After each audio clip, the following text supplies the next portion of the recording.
За само 2 години од 1364 предмети во регистарот на ресорот за правда по пат на медијација со вонсудска спогодба завршиле 79%, односно 1079 спорови.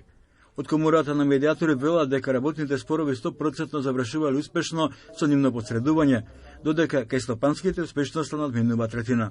Македонското општество може да го намали степенот на поделеност по сите основи ако споровите се решаваат со медијација.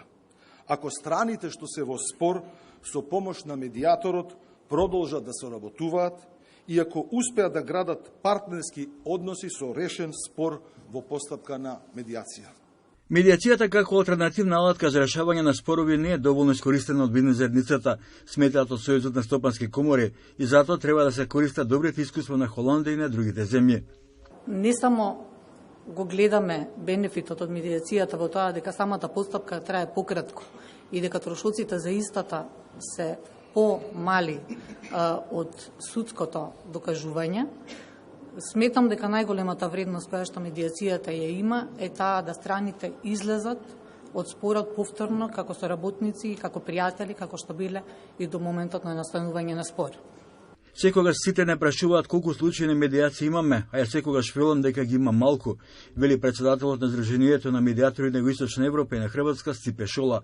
Според него, потенцијалот на медијацијата е толку голем што многумина не успева да го согледаат. Нашите искуства покажуваат дека 75% од споровите што доаѓаат кај нас за решавање по пат на медијација се решени успешно.